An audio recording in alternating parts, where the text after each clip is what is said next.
Gracias por esta invitación.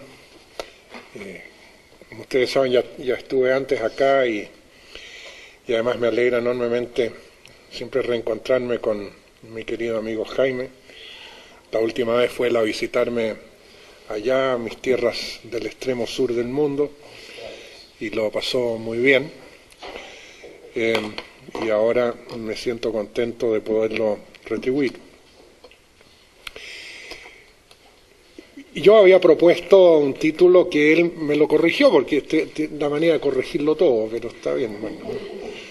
Y el título mío era El mundo en ruta de colisión, y entonces él me dijo, mira, estás equivocado porque el título debe ser El mundo en rumbo de colisión. Entonces me lo justificó porque él es navegante, hizo su servicio en la marina, no sé qué, y entonces los marinos dicen rumbo.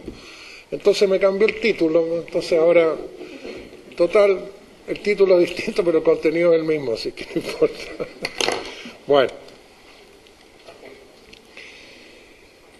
En el mismo momento en que la FAO, la Organización de Naciones Unidas para la Agricultura y la Alimentación, informaba en octubre del año pasado de que el hambre está afectando a 1.000 millones de personas y estimaba en 30.000 millones de dólares anuales la ayuda necesaria para salvar todas esas vidas, en ese mismo momento que ocurría ese anuncio, la acción concertada de 6 bancos centrales, Estados Unidos, Unión Europea, Japón, Canadá, Inglaterra y Suiza, inyectaban 180.000 millones de dólares en los mercados financieros para salvar bancos privados.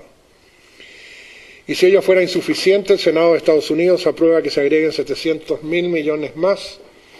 2 semanas más tarde se aprueban 850.000 millones más. Y así continúa y continúa hasta llegar a septiembre de este año, en que la estimación conservadora del paquete de rescate alcanza a 17 trillones de dólares, es decir, a 17 millones de millones. Bueno, frente a una situación como esta, nos enfrentamos a 2 alternativas: ser demagógicos o ser realistas. Si sostengo, por ejemplo, invocando la ley de la oferta y la demanda, de que en el mundo hay mucho más demanda por pan que por operaciones de cirugía estética, y mucho más de alivio a la malaria que por vestidos de alta costura, y si sugiero, por ejemplo, un referéndum que pregunte a los ciudadanos si prefieren destinar las reservas monetarias para salvar vidas o para salvar bancos, si planteo todo eso se me acusará sin duda de ser demagógico. Si por el contrario acepto que es más urgente, más necesario, más conveniente y más provechoso para todos impedir la quiebra de una aseguradora o de una institución bancaria, que dar de comer a millones de niños, socorrer las víctimas de un huracán o curar el dengue, en ese caso se dirá que soy realista. Ese es el mundo en que estamos, un mundo acostumbrado a que nunca hay suficiente para los que no tienen nada y siempre hay suficiente para los que lo tienen todo. No hay suficientes recursos, se nos ha dicho, para superar la pobreza, pero sobran los recursos para satisfacer necesidades superficiales. ¿Qué pasa si ustedes dividen esos 17 trillones de dólares por los 30.000 millones de dólares anuales que la FAO estima para superar el hambre en el mundo? Si hacen esa simple división, el resultado que obtendrán serán 600 años de un mundo sin hambre.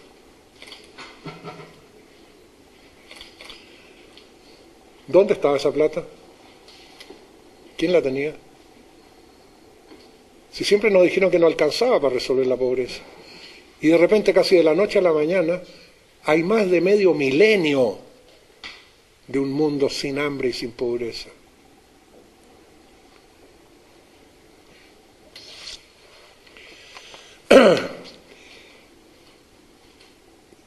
Creo que difícilmente puede concebirse una realidad más obscena que esa, más repugnante.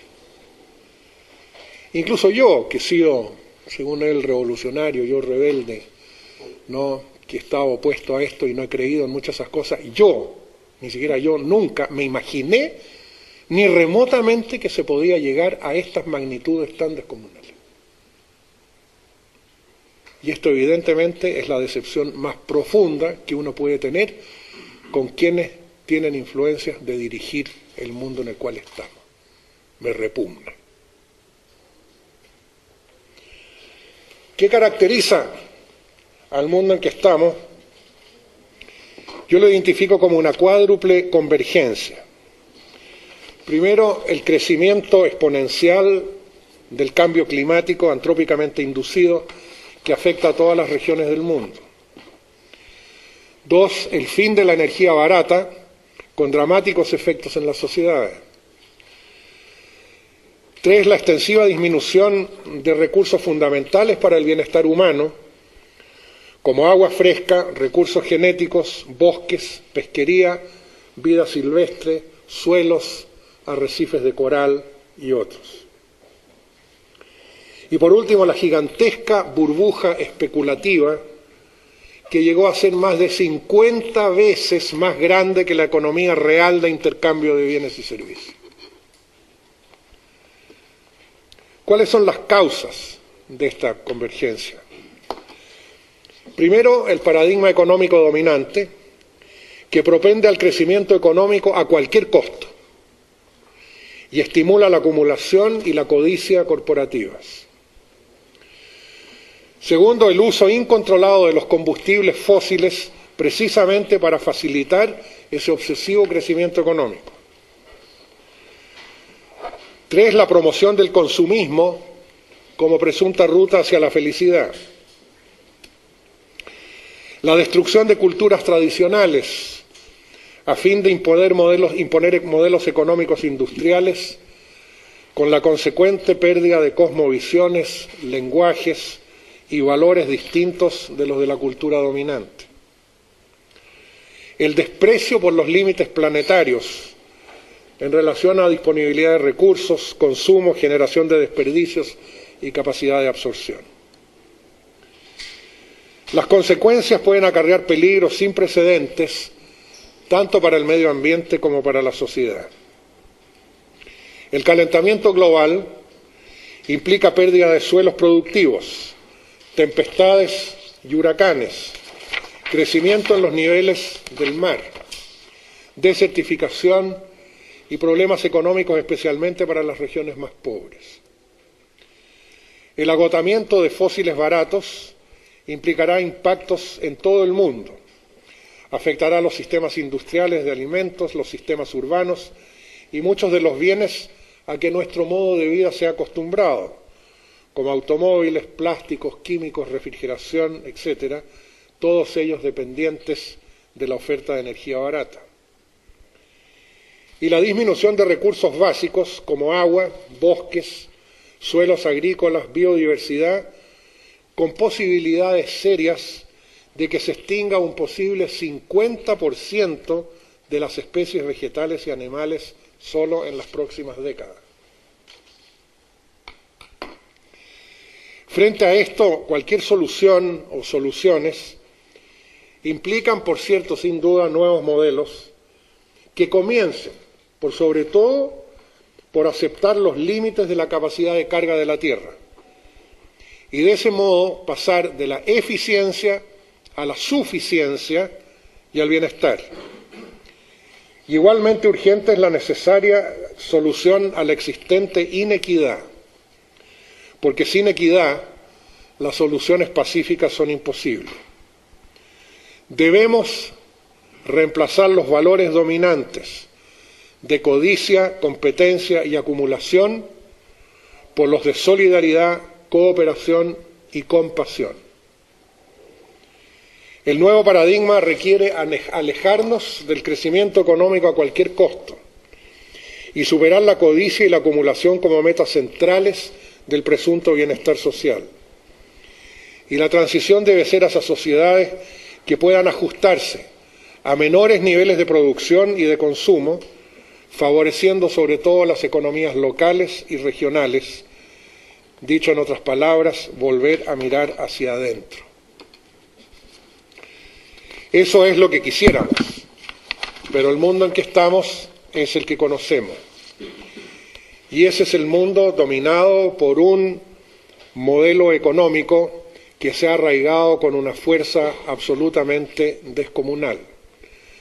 El neoliberalismo, que es hijo de la economía neoclásica. Aquí cabe destacar algo que es realmente desconcertante, que estamos en el siglo XXI tratando de resolver problemas del siglo XXI que no tienen precedente, utilizando teorías económicas del siglo XIX. Como comentaba hoy día en la mañana en la clase, es algo muy curioso porque en este momento ya no tenemos la física del siglo XIX, ya no tenemos la biología del siglo XIX, no tenemos la antropología del siglo XIX, no tenemos la medicina del siglo XIX, pero la economía del siglo XIX sí. Ahí se quedó trancada. Y de ese cementerio neoclásico surge el modelo neoliberal, al cual, por cierto, hay que reconocerle un mérito, que logró en 3 décadas lo que el cristianismo y el islam no han logrado en 2000 años, que es conquistar el mundo entero, ¿no? Y eso, bueno, ¿cómo es posible? Y es posible, a mi juicio, fundamentalmente porque el neoliberalismo es una pseudo-religión. Primero porque es dogmática, absolutamente dogmática, y simplista, y genera miedo, que son las condiciones, ¿no es cierto?, que lo asustan a uno entonces para que se porte bien, ¿verdad? Y entonces el catecismo neoliberal nos dice que si lo seguimos, todos vamos a llegar al paraíso y todos vamos a estar mejores y todos vamos a estar bien. Pero, como siempre, ¿no es cierto?, el paraíso está siempre lo suficientemente lejano como para que uno nunca lo alcance, ¿no es cierto? Es parte del truco. Bueno, pero esta pseudo religión que se ha hecho tan fuerte y tan poderosa se sustenta en toda una mitología. El mito número 1, que lo hemos escuchado 1000 veces: la globalización es el único camino efectivo hacia el desarrollo. Bueno, entre 1960 y 1980, la mayoría de los países llamados en desarrollo adoptaron el principio de la sustitución de importaciones. ¿Qué significaba eso? No importar lo que uno es capaz de producir, ¿no? Y ello permitió en ese entonces un significativo desarrollo industrial. En el caso de mi país fue notable como producto de la creación de la Corporación de Fomento. Durante ese periodo, el ingreso per cápita de América Latina creció 73% en esas 2 décadas, y el de África 34%. En cambio, a partir de 1980, el crecimiento económico de América Latina tendió a estancarse y el de África declinó en 23%. El periodo 80-2000 aniquila la sustitución de importaciones para reemplazarla por la desregulación, privatizaciones, eliminación de barreras comerciales internacionales y plena apertura a inversiones extranjeras. Una economía que mira hacia afuera en lugar de la anterior que miraba hacia adentro. Los resultados constatados indican que en el primer periodo, 60-80, los países más pobres del mundo tuvieron un crecimiento anual per cápita de 2%. En el segundo periodo, 80-2000, tuvieron una declinación anual de 0,5%. Los países del grupo intermedio declinaron una tasa de crecimiento per cápita de 3,6 a 1%, y los países más ricos también disminuyeron su crecimiento. Frecuentemente se cita, sin embargo, a países como Corea del Sur y Taiwán, citados frecuentemente como ejemplos dignos de ser emulados. Sin embargo, lo que suele no decirse es que esos países lograron su desarrollo precisamente con barreras tarifarias, con propiedad estatal de los grandes bancos, con subsidios a la exportación violación de patentes y propiedad intelectual, restricciones a los flujos de capital, incluyendo la inversión extranjera directa. Hoy sería absolutamente imposible para cualquier país replicar estas estrategias sin violar gravemente las disposiciones de la Organización Mundial de Comercio y del Fondo Monetario Internacional. O sea, la historia de Corea del Sur y Taiwán hoy día es absolutamente irrepetible, so pena de cometer gravísimas infracciones de acuerdo a los organismos internacionales. Mito número 2. Mayor integración a la economía global es buena para los pobres. Los países pobres deben hoy acomodarse a una cantidad de reglas y restricciones establecidas por los organismos internacionales. Ello hace que recursos humanos, capacidades administrativas y capital político se separen de necesidades urgentes como educación, salud e industrialización. En 1965, el ingreso per cápita promedio de los países del G7, o sea, de los 7 países más ricos, era 20 veces mayor que el de los 7 países más pobres. En 1995 era 39 veces mayor y actualmente es más de 50 veces mayor. En prácticamente todos los países en desarrollo que han adoptado una rápida liberalización del comercio, la desigualdad de ingresos se ha agudizado y los ingresos reales han declinado entre 20 y 30% en América Latina. Más de 80 países tienen hoy un ingreso per cápita menor que el que tenían hace 1 o 2 décadas. Y la paradoja es que son precisamente los países más marginales los que se han integrado más plenamente a la economía global. Mito número 3. Las ventajas comparativas son la mejor manera de asegurar la prosperidad.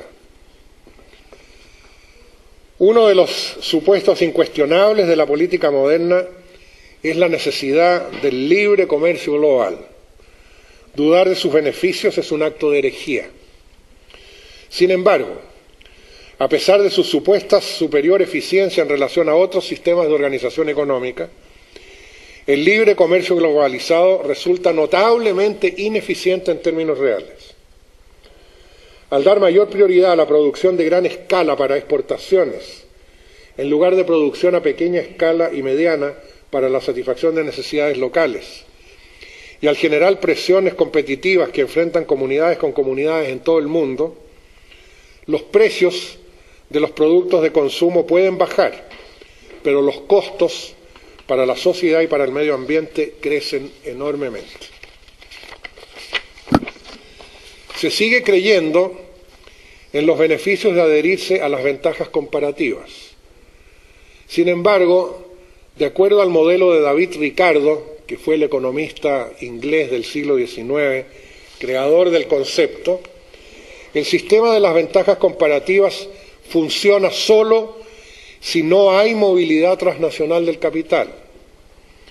Internamente el país, el capital busca el nicho más adecuado que le dé la ventaja comparativa. Y de ese modo, en el modelo clásico que generó en aquellos años David Ricardo, él demostraba cómo si Inglaterra se especializaba en textiles y Portugal en vinos y oportos, ambos tenían ventajas comparativas para intercambiarlo. Pero eso significaba que el capital inglés buscaba su nicho en Inglaterra y el capital portugués buscaba su nicho en Portugal. En cambio, cuando el capital tiene plena movilidad transnacional, ya no hay ventajas comparativas, sino que el capital busca ventajas absolutas en países que impliquen menores salarios, menores impuestos y menores exigencias ambientales. Cuando el capital goza de movilidad transnacional, buscará, como he dicho, ventajas absolutas, emigrando a países donde los costos ambientales y sociales sean los menores y las utilidades las mayores. Tanto en la teoría como en la práctica, el efecto de la movilidad global del capital es el de anular la doctrina ricardiana de las ventajas comparativas. Sin embargo, el edificio del libre comercio no regulado se sigue manteniendo sobre este endeble fundamento. Veamos un ejemplo. una corporación como Nike o Nike, fabricantes de calzado, para permanecer competitiva, precisa reducir sus estándares. Por lo tanto, desde Estados Unidos emigra a Indonesia, donde a través de subcontratistas los zapatos son hechos por muchachitas que reciben un salario de 10 a 15 centavos de dólar la hora. La mayor parte del outsourcing productivo tiene lugar en Indonesia, donde un par de esos Nikes que se venden en Estados Unidos entre 73 y 135 dólares se producen a un costo de 5 dólares 60 por estas niñas jovencitas que reciben 10 centavos de dólar la hora. Las trabajadoras se alojan en barracas, no hay sindicatos y en caso de alguna huelga suelen llamar a los militares para que controlen la situación. Michael Jordan, el famoso campeón de básquetbol tan admirado por muchos, le pagaron 20 millones de dólares por sacarse una fotografía con unas zapatillas Nike. Esos 20 millones de dólares que le pagaron a Michael Jordan por esa fotografía sobrepasó la planilla anual de sueldos de todas las fábricas de Nike en Indonesia, de un año, con 75.000 empleados.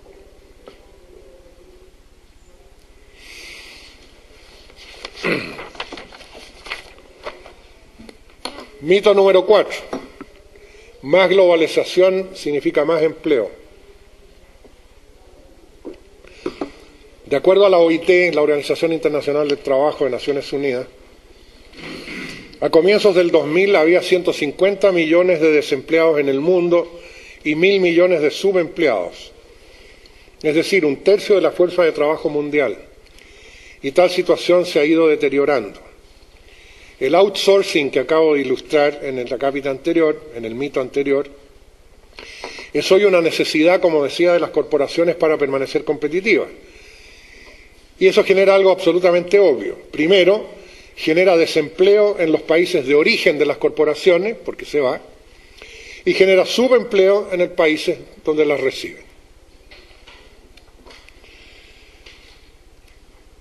Mito número 5, este tal vez es el más escandaloso de todos. La Organización Mundial de Comercio es democrática y transparente. Muchas decisiones que afectan la cotidianeidad de las personas dejan de estar en las manos de gobiernos locales y nacionales para pasar a manos de un grupo no electo de burócratas que trabajan a puertas cerradas en Ginebra. Ellos tienen el poder de dictaminar acaso la Unión Europea, por ejemplo, tiene o no el derecho de prohibir el uso de materiales biotecnológicos peligrosos en los alimentos que importa, o si los habitantes de California pueden prevenir la destrucción de sus últimos bosques vírgenes, o si los países europeos tienen o no el derecho de prohibir la cacería cruel para conseguir pieles. Todo esto se decide a puertas cerradas. Fíjense que ustedes, que de acuerdo a las normas de la Organización Mundial de Comercio, si se da un conflicto, por ejemplo, entre un país y una corporación transnacional, esto llega a un tribunal en la Organización Mundial de Comercio, pero quienes conforman el tribunal es un secreto, y estos se reúnen a puertas cerradas. Nunca se sabrá los nombres de quienes fueron. Y la decisión que tomen es inapelable, absolutamente inapelable. De acuerdo a las normativas de la OMC, si una corporación transnacional, fíjense ustedes bien, si una corporación transnacional al invertir en un determinado país determina que hay alguna ley de ese país o disposición o regulación que le resultan inconvenientes a sus intereses, el país está obligado a abolir esa ley o adaptarla a la satisfacción del inversor. Ello significa que bajo las normativas de la OMC, la carrera hacia el fondo afecta no solo los aspectos sociales y ambientales, sino a la democracia misma. Un país logra leyes y derechos como producto de las movilizaciones ciudadanas y de las decisiones políticas, y así se van alcanzando y se van perfeccionando los fines sociales. Pero eso súbitamente tiene un coto si se contradice con los intereses particulares de una corporación. Ahí el país debe renunciar a su democracia y adaptarse al interés de esa corporación. La OMC, entre otras cosas, no tiene ninguna regla ni una mención siquiera sobre el trabajo infantil, ni sobre los derechos laborales. Todo en su constitución está diseñado para beneficiar a las corporaciones. Durante las discusiones que dieron origen a la Organización Mundial de Comercio, conocida como la Rueda del Uruguay, el controversial asunto de la propiedad intelectual fue propuesto por 13 grandes empresas, incluidas la General Motors y la Monsanto. En las negociaciones que siguieron, de los 111 miembros de la delegación de Estados Unidos, 96 eran del sector privado, miembros de corporaciones. En las negociaciones que siguieron, resultó obvio pues que los acuerdos finales sirvieron a las corporaciones en detrimento de la capacidad de los países más pobres de acceder a conocimiento y tecnología. Un caso particularmente dramático es el de que los países pobres están prohibidos, específicamente prohibidos, de producir sus propios productos farmacéuticos genéricos y están obligados a comprarlos de las transnacionales farmacéuticas a precios muchísimo más elevados. Las consecuencias han sido especialmente dramáticas en el caso de África, donde los precios corporativos para el tratamiento del VIH están muy por encima del poder adquisitivo de la población afectada. Y África tiene todas las posibilidades para producir esos bienes genéricos, pero está absolutamente prohibida de hacerlo. En resumen, habría que reconocer que a la OMC no por lo que se dice que es, sino que por lo que realmente es. ¿Y qué es lo que es? Una institución cuyo propósito fundamental es lograr que sean las corporaciones las que gobiernen el mundo. Y eso, de hecho, ya está ocurriendo. Nosotros seguimos imaginándonos y hablamos del comercio entre España y las Filipinas, ¿no es cierto? El comercio de Chile con México. Y así se contabiliza, ¿no es cierto? Chile exportó tanto, México importó tanto, ¿no es cierto? Bueno, lo divertido que ya no es ni Chile ni es México, sino que es tal corporación que está en Chile con tal corporación que está en México. Y es tal corporación que está en España con tal corporación que está en las Filipinas, ¿no?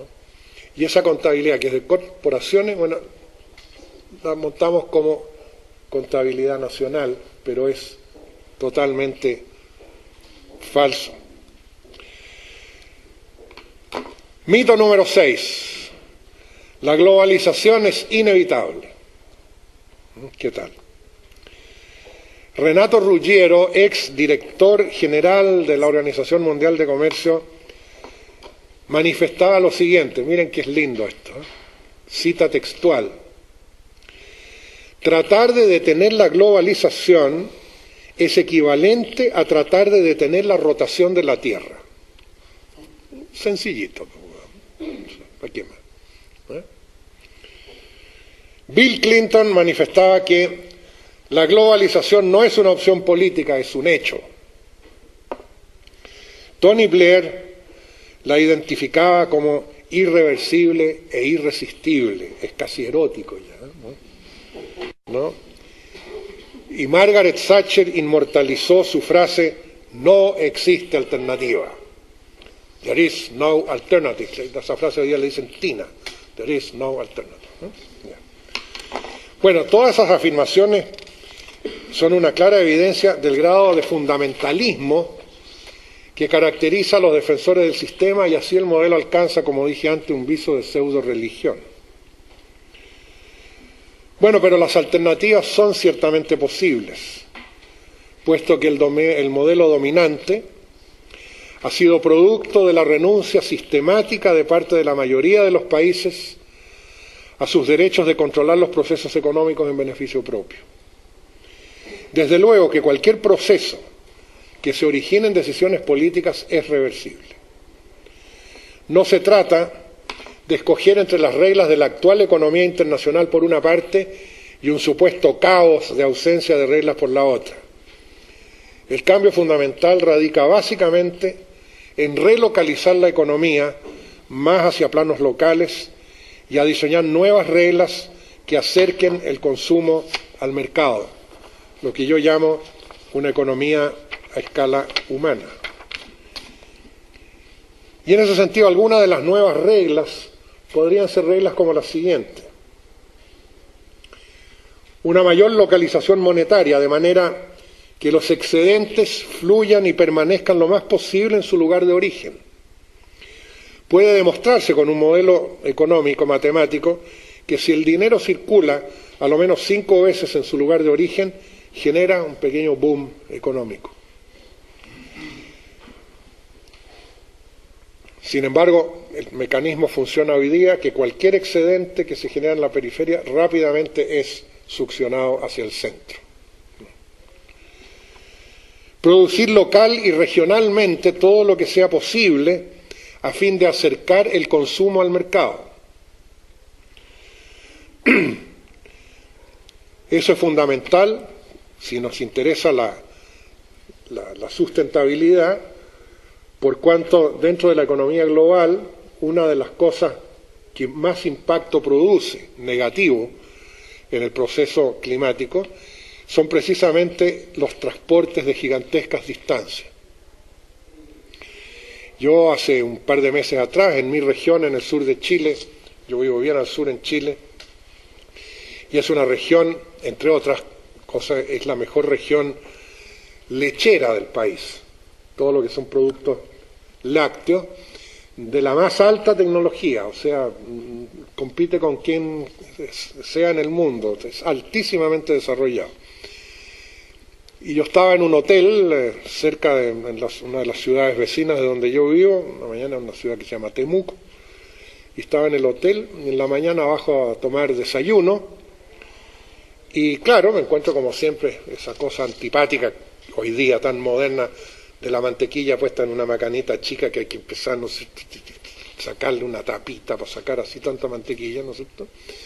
Bueno, pero esa cosa antipática yo la tomo en la mano y miro, y era mantequilla de Nueva Zelanda, en la región lechera de Chile. Bueno, si eso no es una aberración, yo no sé qué es lo que es una aberración, ¿verdad? Claro, el argumento dice, no, es que era más barata. Claro, es más barata si se hacen los cálculos como los hacen los economistas, ¿no es cierto?, que calculan de tal manera que los precios nunca dicen la verdad, porque el costo y el impacto ambiental de ese transporte tiene valor cero. Además viene subsidiada de allá, ¿no es cierto?, eso también tiene valor cero. Y los productores locales, como resultado de eso, van a quebrar, van a tener que vender su parcela, se van a tener que ir a una ciudad, ¿no es cierto?, a buscar trabajo, eso también tiene valor cero, ¿no? Entonces, bueno, así es como se hacen los cálculos y así es como se llegan, y esos suelen ser los argumentos. Es lo mismo que ocurre en energía. Ah, no, esta energía no, porque es más cara. Punto, y se acabó la discusión. Pero es más cara según cómo hagas el cálculo, ¿no? Si se ven todos los impactos y se le dan valores a los impactos que se generan, esa presuntamente más cara puede resultar muchísimo más barata, ¿no es verdad? Bueno, reintroducir resguardos para las economías locales a través de tarifas y cuotas. Generar competencia local a fin de evitar el surgimiento de monopolios. Y una cosa muy importante es la generación de impuestos ecológicos, impuestos sobre la energía, sobre la polución y sobre otros negativos. Nosotros aquí otra vez hemos creado una sociedad que es muy divertida. Nosotros pagamos impuestos por las cosas buenas en vez de pagar por las cosas malas. Entonces resulta que tú trabajas, te sacas la mugre, entonces te dan un sueldo, pero el Estado te pega un tijeretazo y te corta la cuarta parte del sueldo. O sea, te castiga por trabajar, te castiga por invertir, pero no te castiga por ensuciar, por poluir, por destruir. Eso te lo regalan, eso es gratis, ¿no? Ni por todo el derroche que haces de energía, ¿no es cierto? No tiene ninguna importancia. ¿Qué es lo que pasaría, ¿no es cierto?, si nosotros alteramos ese régimen y empezamos a tributar por lo negativo. En vez de tributar tú por sobre cuántos euros ganas, ¿qué tal que tributaras sobre cuántos kilowatts consumes? Ese solo cambio tendría un impacto formidable en la sociedad, ¿no es cierto? Porque inmediatamente tú sentirías que yo tengo control sobre el impuesto que yo voy a pagar, ¿no es cierto? Si me porto mejor voy a pagar menos, pero sobre tu sueldo no tienes ningún control. Eso ya está establecido, cuánto te van a cortar de un tijeretazo, ¿no es cierto? Bueno, hay países donde esto ya se está haciendo con grandes resultados, precisamente en los países escandinavos. Ya hay mucho impuesto a los negativos en vez de los positivos. U otras cosas que son notables para reforzar lo local y las economías locales. El caso de Suecia es muy interesante. Hay todo un movimiento ahí que se inició hace unos 15 años, que es el de los ecomunicipios, que están muy basados en los principios que nosotros hemos desarrollado sobre el desarrollo a escala humana. Y una de las cosas interesantes es que, claro, si tú quieres reforzar lo local, lo municipal, tiene que haber poder a nivel del municipio, poder económico, ¿no es cierto? Que generalmente en nuestros países los municipios son muy débiles. ¿Por qué? Porque dependen del centro. En Suecia hay una situación muy interesante. El impuesto a la renta que tú pagas en Suecia va al municipio, no al Estado. Fíjate qué importante es eso, porque tú pagaste tu impuesto y estás ahí mismo para ver qué es lo que se va a hacer con tu dinero. Porque se está usando en el mismo lugar donde tú vives, o sea, tú ves el impacto de lo que yo pagué de impuestos. Y eso genera cambios de conducta, presiones, etcétera, que permiten, ¿no es cierto?, un notable mejoramiento, que es imposible en una visión centralizada en que el Estado absorbe todo y de ahí le da graciosamente, ¿no es cierto?, bueno, a las regiones o a los municipios ciertas cantidades, y eso está totalmente por sobre el control que pueda tener el ciudadano. Bueno, ese es un tipo de cambios que pueden hacerse y que no son... Por ejemplo, esto sería bueno, ¿no es cierto?, yo no sé en la ley que están sacando ustedes sustentabilidad, a ver si meten algo en materia de impuestos. Entonces díganle al señor Zapatero que impuestos a lo malo y no a lo bueno. Como todavía no está publicada la ley, a lo mejor todavía es tiempo. Ustedes ciudadanos ahí vayan y hablen con los políticos.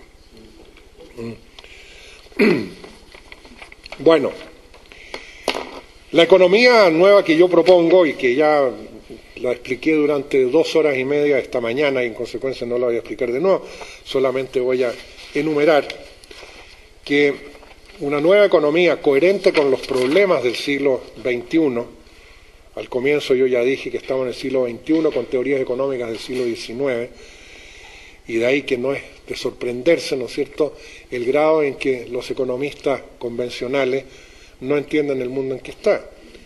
Recuerden ustedes una cosa, octubre del año pasado comienza la crisis. Una semana antes, ¿cuántos economistas en Estados Unidos la predijeron? 15 días antes, el presidente de la FED, ¿no?, de la Reserva Federal, aseguró que la economía norteamericana estaba muy sólida. 15 días antes. ¿No? Yo tengo registrados solamente 3 economistas de Estados Unidos que lo predijeron. Uno de ellos es Nurini, que era un tipo despreciado por catastrofista y por ignorante y por tonto. Bueno, ese ignorante, catastrofista, tonto, fue el economista de Estados Unidos que dijo, oiga, cuidado que esta se viene. Y se vino. Ahora da conferencia en todas partes, ahora es un tipo espectacular. ¿Cierto? Antes no era nada. Bueno, eso es lo que ocurre. La economía que yo propongo se sustenta en 5 postulados y en un principio valórico fundamental.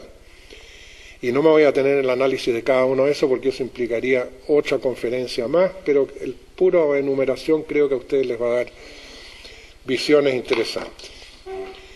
Postulado número 1, la economía está para servir a las personas y no las personas para servir a la economía. Postulado 2, el desarrollo tiene que ver con personas y no con objetos. Postulado 3, el crecimiento no es lo mismo que el desarrollo y el desarrollo no precisa necesariamente de crecimiento. Postulado 4. Ninguna economía es posible al margen de los servicios que prestan los ecosistemas. Postulado 5. La economía es un subsistema de un sistema mayor que es finito, la biosfera, y por lo tanto el crecimiento permanente es imposible.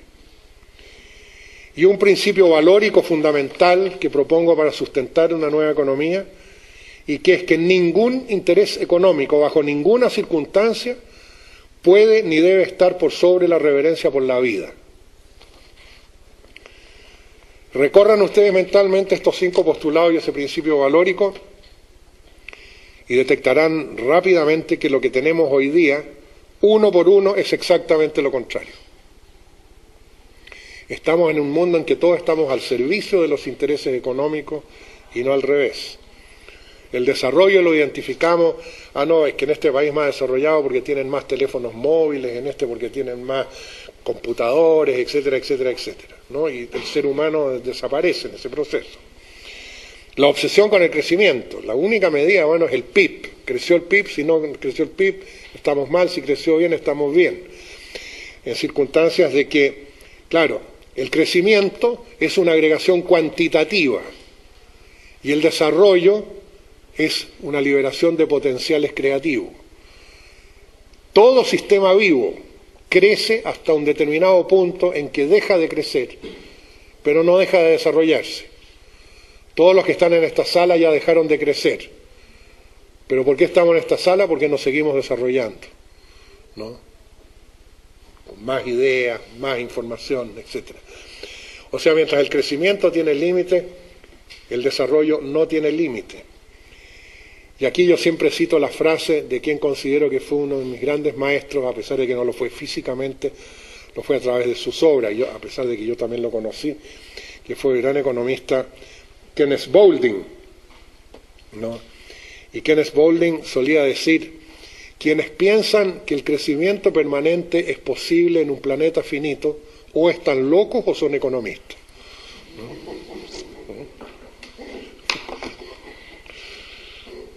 Bueno, y ninguna economía es posible al margen de los servicios que prestan los ecosistemas, claro.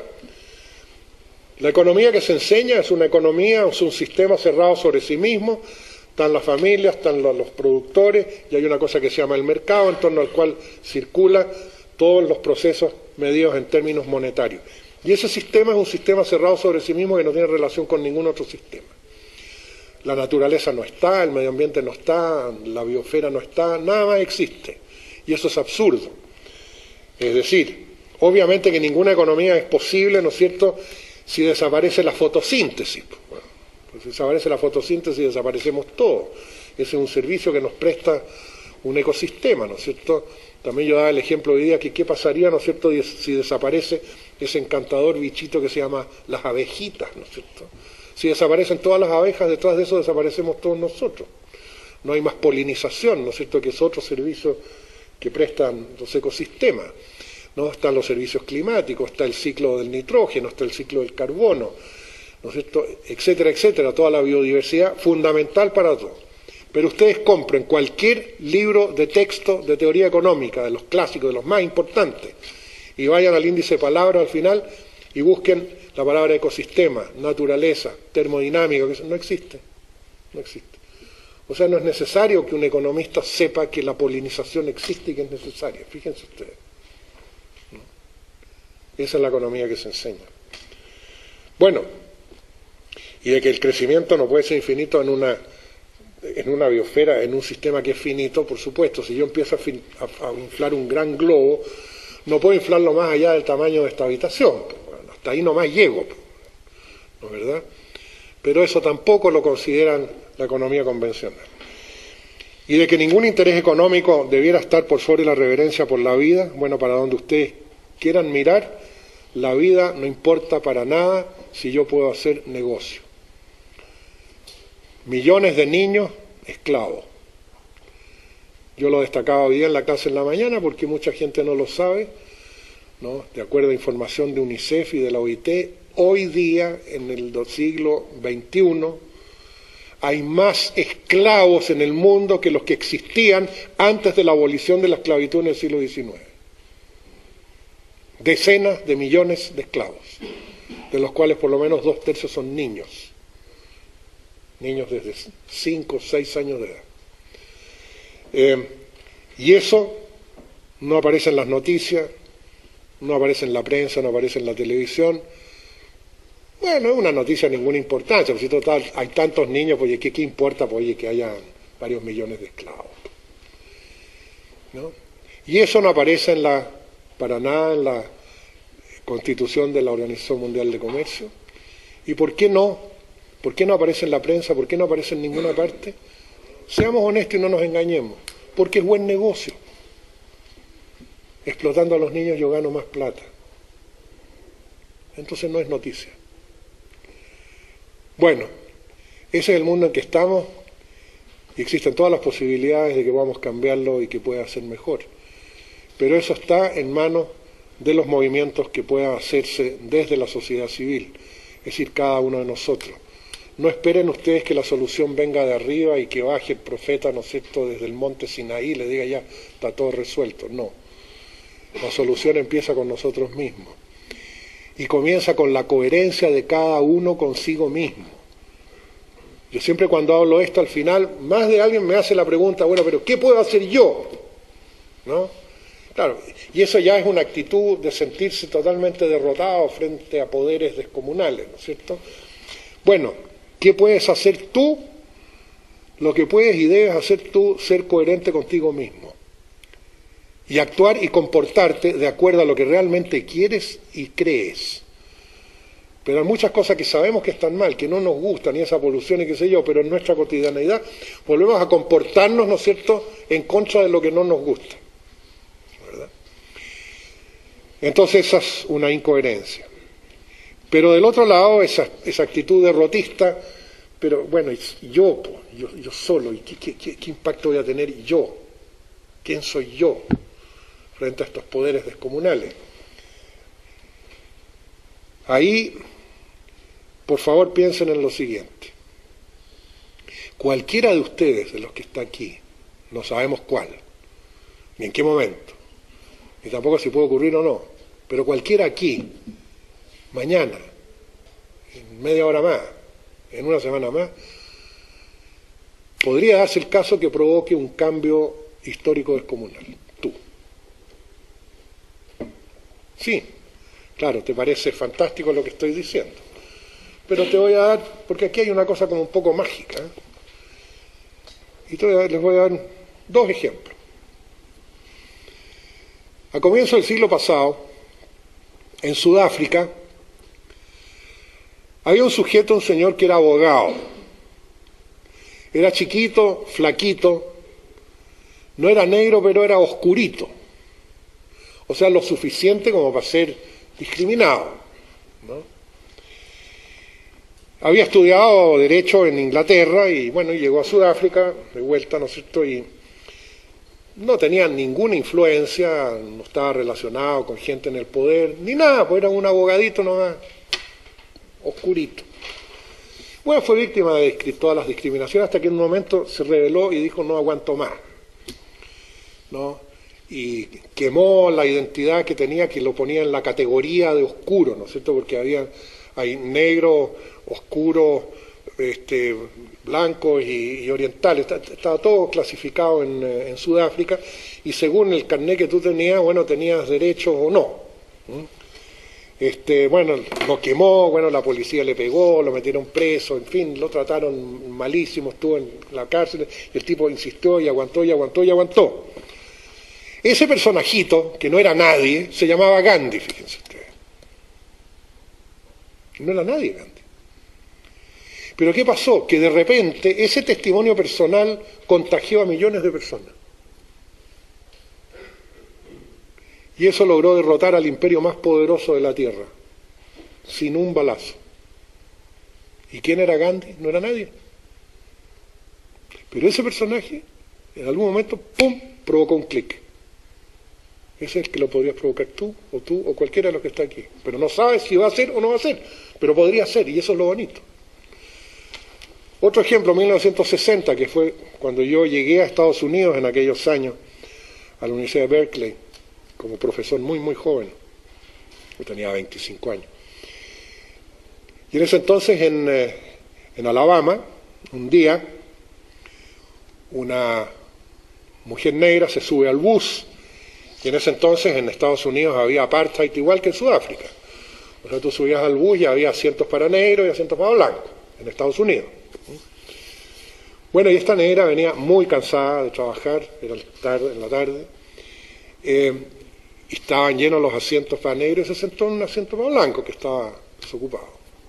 El chofer del bus paró, dijo levántese, y ella no quiso levantarse, la levantaron a la fuerza, la tiraron del bus abajo, le pegaron, etcétera, etcétera, pero ocurrió que en ese instante, en ese lugar, a esa hora, en ese bus, en ese punto, en ese momento había otro par de gente, ¿no es cierto?, que vio esta cosa, y ese episodio desató todo el movimiento de liberación negra de Estados Unidos, que culminó con Martin Luther King. Esa mujer negra, que no era menos que nadie, ¿no? Era menos que nadie, se llamaba Rosa Parks. Murió hace 2 años y fue enterrada con los máximos honores que da el Estado americano a un ciudadano ilustre. Ahora, fíjense que doña Rosa Parks pudo haber tomado el otro bus porque venía detrás, y no pasa nada, no cambia la historia. Pero tomó ese bus, a esa hora, y en esa esquina la echaron, y eso cambió la historia. Y eso pasó con Gandhi, eso pasó con Rosa Parks, y eso puede pasar con cualquiera. De manera esto que yo siempre lo digo para que nadie se sienta tan impotente de decir, no, yo no puedo hacer nada. Pero ¿qué es lo que tenían esas personas? Que eran coherentes consigo mismos. Y yo actúo y insisto en actuar en lo que creo, ¿no? Eso sí es condición para que ocurra el fenómeno, ¿no? Si tú te estás siempre adaptando, no. Y termino con el consejo general,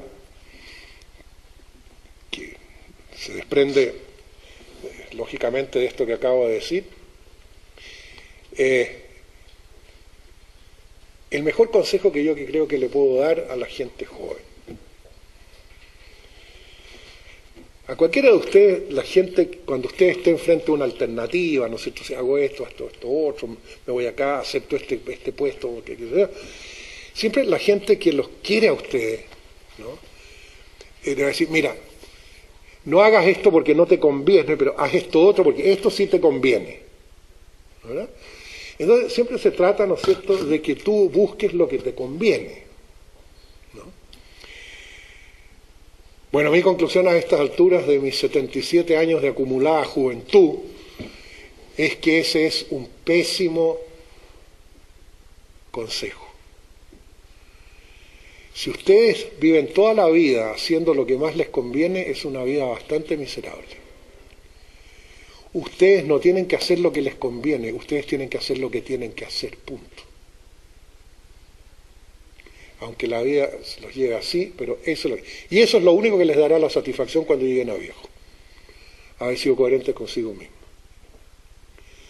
Fíjense ustedes, ¿qué es lo que pasa cuando tú te sientes de repente en muy desorientada, una crisis existencial? ¿Qué es lo que haces?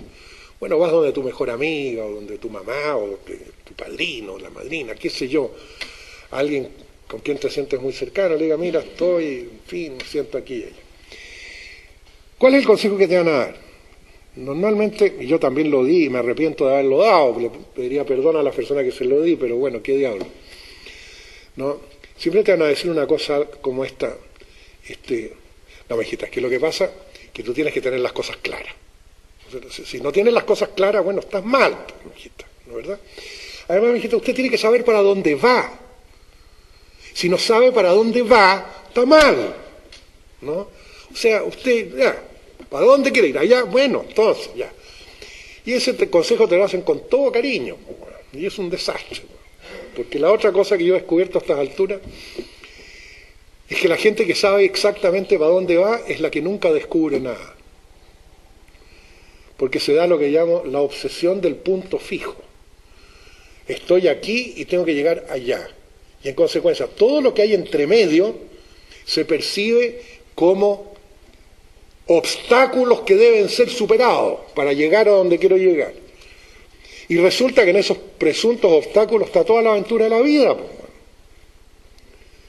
Entonces me lo paso con anteojera, ¿entiendes tú? Y nada, una vida pobre. ¿Cuál es el consejo? Aprende a derivar en estado de alerta. Saca todas tus antenas y deriva. Derivar no es dejarse llevar por la corriente. Si alguno de ustedes ha hecho surf alguna vez, en la ola, ¿qué es lo que es? Si tú vas a hacer surf y te propones de llegar a ese punto en la playa, te vas a sacar la mugre. Tú vas a llegar a la playa, no sabes dónde, pero vas a llegar. ¿Por qué? Porque estás jugando con la ola, estás jugando con el viento, estás jugando con el movimiento, ¿no es cierto? Es decir, estás derivando con todas tus antenas desplegadas, ¿no es cierto?, con todos los estímulos que estás recibiendo. Y vas a aterrizar en algún lugar de la playa. Fantástico. Pero no puedes saber de antemano que fue en ese metro cuadrado o en ese metro cuadrado. Es lo mismo. Derivar en estado de alerta. Ahí reciben los estímulos y eso generan creatividad. Y sobre eso los montan sobre el caballo de la coherencia. Y tenemos un mundo nuevo en el cual todos seremos, por lo menos regularmente, más felices. Muchas gracias.